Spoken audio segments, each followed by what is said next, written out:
हरे कृष्णा। आप सभी का गंगा टीवी धार्मिक कथाएं चैनल पर हार्दिक स्वागत है। माघ माह के कृष्ण पक्ष की षटतिला एकादशी 6 फरवरी दिन मंगलवार को मनाई जाएगी। इस दिन भगवान विष्णु और भगवान श्री कृष्ण की पूजा का विधान है। आज के दिन तिलों के 6 प्रकार से प्रयोग करने के कारण ही इस एकादशी का नाम षटतिला एकादशी पड़ा है। और इस एकादशी के दिन भगवान विष्णु की पूजा में तिल अवश्य ही अर्पित करने चाहिए।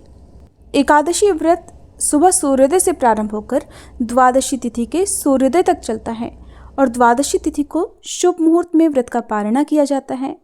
इस बार की एकादशी व्रत पारणा मुहूर्त रहेगा 7 फरवरी बुधवार को सुबह 7:08 से 9:50 तक। इसी शुभ मुहूर्त में व्रत को खोल लेना चाहिए, नहीं तो व्रत का पुण्य अधूरा रहता है। द्वादशी तिथि को सुबह जल्दी उठकर भगवान विष्णु की पूजा करके भगवान को तिलों का, तुलसी पत्र और जल पंचामृत का भोग लगाना चाहिए और उसी को प्रसाद रूप में अवश्य ही ग्रहण करना चाहिए। प्रसाद में आप तुलसी पत्र, जल और तिल के साथ पंचामृत का सेवन कर सकते हैं। इसके कुछ देर बाद आप शुद्ध सात्विक भोजन कर सकते हैं। इस प्रकार से एकादशी व्रत पूर्ण हो जाता है। आज की इस वीडियो में आप सुनेंगे एकादशी व्रत की संपूर्ण कथा। कल्पना कीजिए कि आप किसी भव्य महल में रहते हो और आपके पास सुविधा की हर वस्तु हो, हर सुंदर से सुंदर वस्तु आपके पास हो, लेकिन भोजन की उस भव्य महल में कोई व्यवस्था ही ना हो, वहाँ भोजन ही ना हो, तो क्या आप वहाँ पर रहना पसंद करेंगे? जी हाँ, आज की हमारी षटतिला एकादशी व्रत की कथा में आपको इस प्रकार के तथ्यों से जुड़ा हुआ वृत्तांत सुनने को मिलेगा। इस वीडियो में आप षटतिला एकादशी व्रत की संपूर्ण कथा तो सुनेंगे ही, साथ में व्रत की विधि के विषय में भी जानेंगे। उससे पहले अगर आपने हमारा चैनल सब्सक्राइब नहीं किया हो तो जल्दी से कर लीजिए, ताकि ऐसी कथाएं आपको हर दिन प्राप्त होती रहें। तो चलिए आज की हमारी षटतिला एकादशी कथा का शुभारंभ करते हैं। एक समय देवर्षि नारद ने भगवान श्री कृष्ण को प्रणाम करके पूछा, हे मधुसूदन, कृपया मेरा प्रणाम स्वीकार करें। आप तो भक्त वत्सल हैं, इसलिए आप कृपा करके मुझे षटतिला एकादशी का महात्म्य सुनाइए, उसका वर्णन करिए। नारद मुनि की जिज्ञासा को सुनकर परम प्रभु भगवान श्री कृष्ण कहने लगे, हे देवर्षि, श्रेष्ठ षटतिला एकादशी के विषय में एक सत्य घटना का वर्णन आपको सुनाता हूँ, ध्यानपूर्वक सुनो। एक समय की बात है जब पृथ्वी पर एक वृद्ध ब्राह्मणी रहा करती थी। वह अत्यंत भक्तिभाव से, श्रद्धा से और अपनी इंद्रियों को नियंत्रित करके मेरी पूजा किया करती थी। वह श्रद्धापूर्वक सभी व्रत और उपवासों का भी पालन करती थी, लेकिन केवल एक कार्य जो उसने अपने जीवन में कभी नहीं किया वो ये था कि उसने ब्राह्मणों और देवताओं को कभी दान नहीं दिया।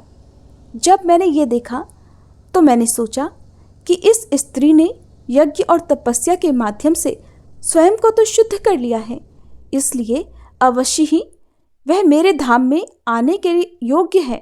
ये सोचकर उस ब्राह्मणी की परीक्षा लेने के लिए मैं पृथ्वीलोक में एक ब्राह्मण का वेश धारण करके आया।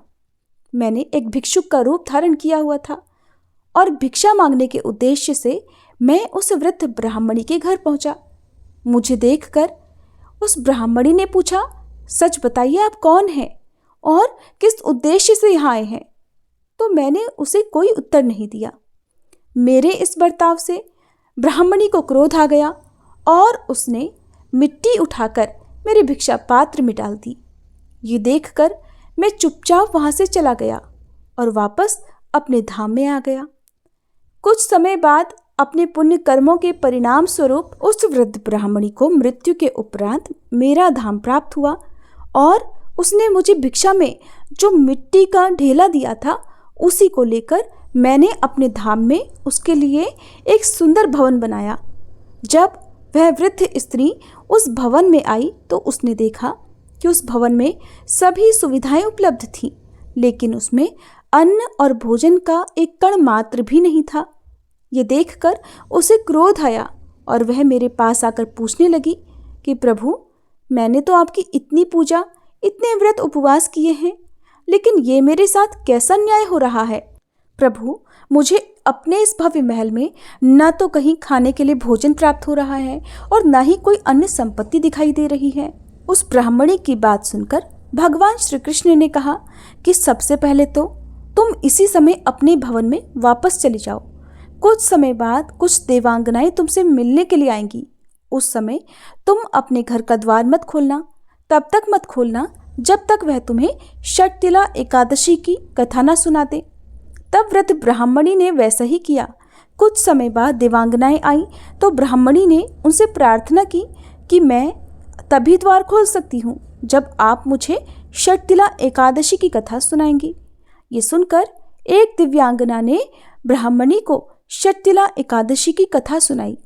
इसके बाद ब्राह्मणी ने अपने घर के द्वार खोले।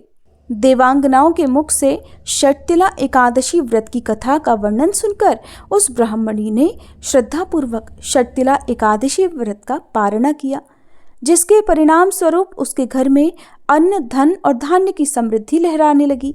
कथा का समापन करते हुए भगवान श्री कृष्ण ने देवर्षि नारद से कहा कि देवर्षि, जो व्यक्ति भौतिक इच्छाओं के साथ षटतिला एकादशी का पालन करता है उसे वास्तविक फल प्राप्त नहीं होता।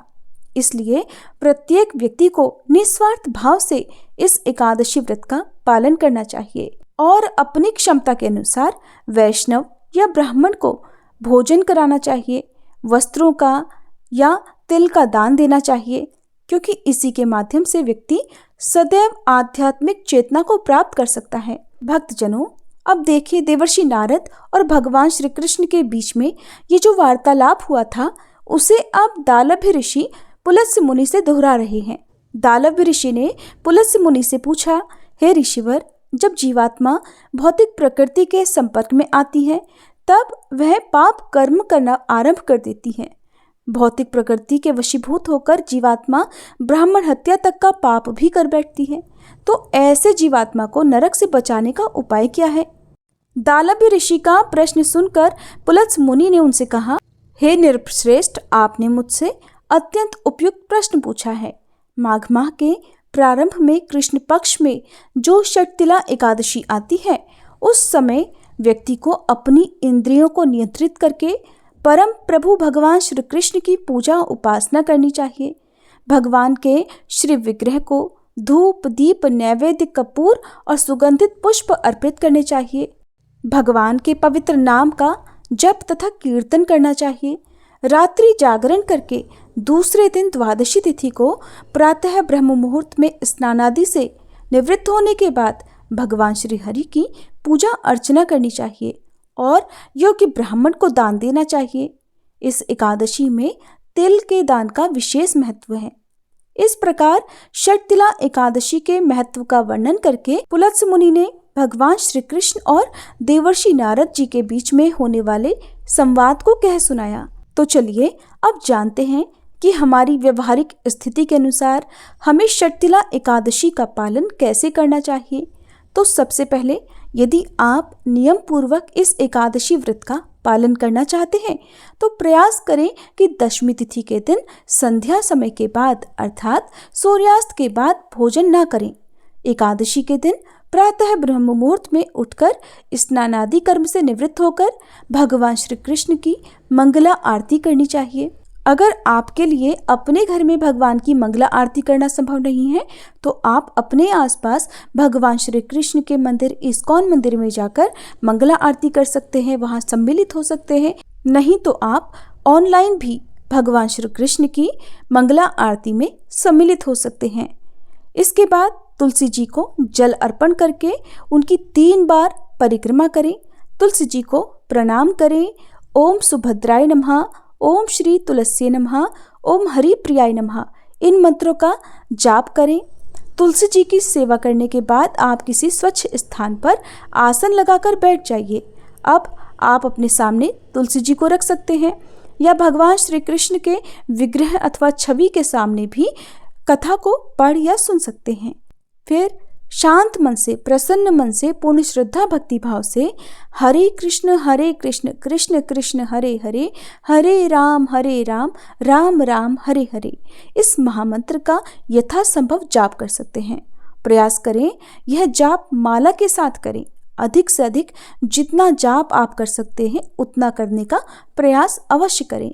एकादशी के दिन आप अपनी शारीरिक क्षमता के अनुसार चाहें तो निर्जल उपवास भी रख सकते हैं या फिर भरपूर मात्रा में जल का सेवन करके, फलों के रस का सेवन करके, ड्राई फ्रूट्स या दूध के साथ भी एकादशी का उपवास रख सकते हैं। अगर आपका शारीरिक स्वास्थ्य उपवास करने में समर्थ नहीं है तो आप एकादशी में एक समय भोजन भी कर सकते हैं। इस दिन चावल या चावल से बनी वस्तुओं का त्याग करना चाहिए। ये थी आज की वीडियो। उम्मीद है आपको पसंद आई होगी। जानकारी अगर अच्छी लगी हो तो हमारे चैनल को सब्सक्राइब जरूर कीजिएगा।